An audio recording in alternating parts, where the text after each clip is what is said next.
All right, let's find out if a JK Jeep Wrangler, if I can put a JL Rubicon bumper on the front.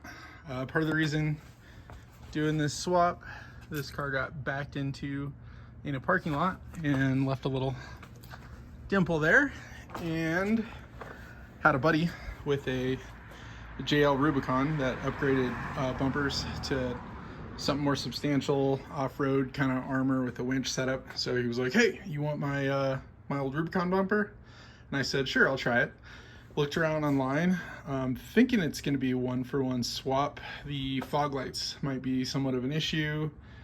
I don't know anything about the housing or how that's going to work out, but I think it'll look nice. Should look good on here. We'll see.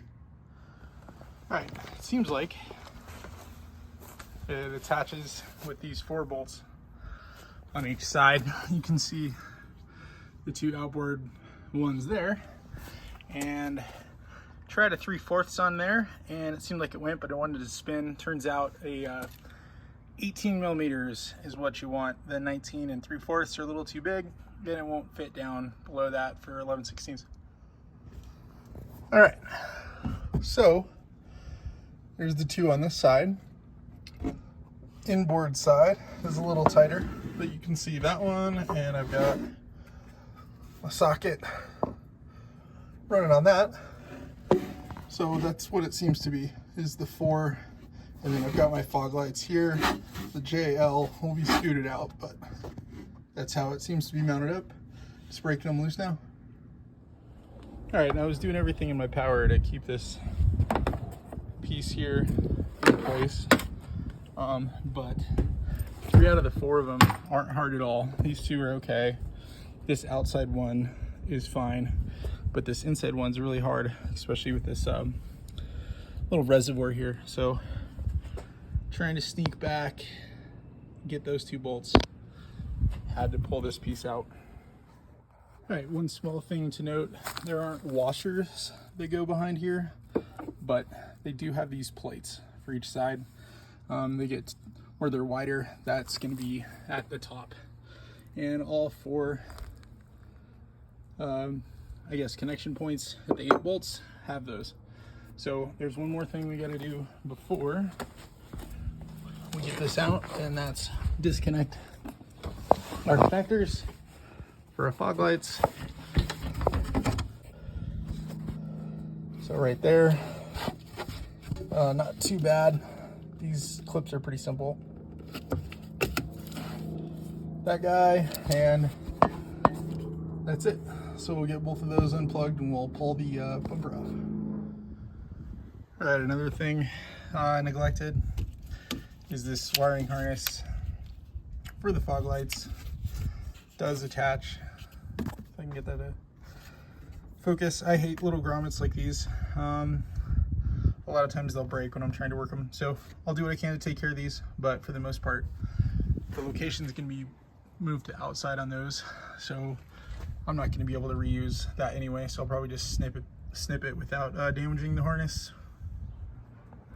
Okay, we got our bumper off.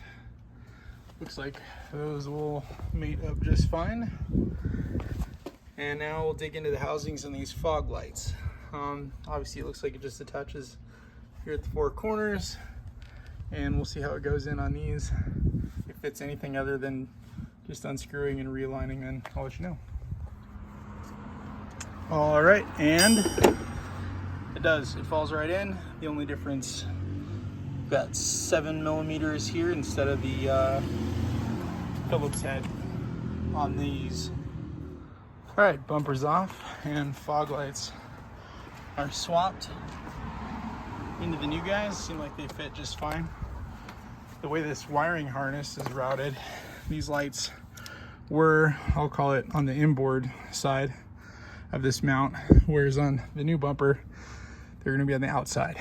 So not exactly sure how or if these will reach. Don't really use fog lights a whole lot out here, but obviously if they're functioning, I'd like to make them work. So I'll let you know if we come up with some sort of routing plan or how that worked, or if it didn't. All right. So the bumper does go on. Everything lines up.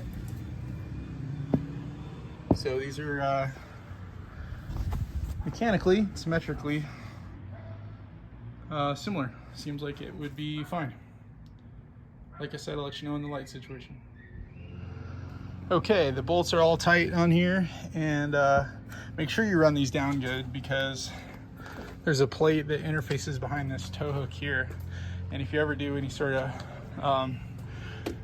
you know, recovery stuff or using these for any sort of reason, that's the connection that they're going to be pulling from. So make sure everything is going in nice and square, cinches up nice and tight, feels solid and good, because you don't want a kind of haphazard connection.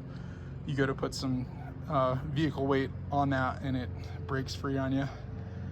All right, we'll get her kind of buttoned up. I was not able to make the wiring harness reach around and go.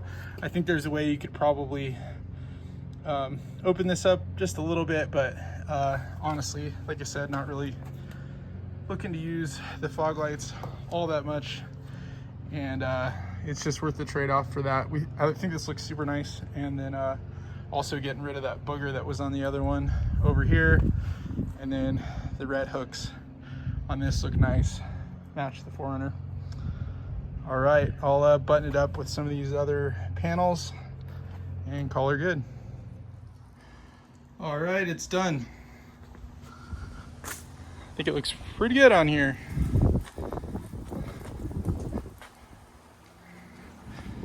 So yeah, overall, out of 10, maybe like 1.5 or 2.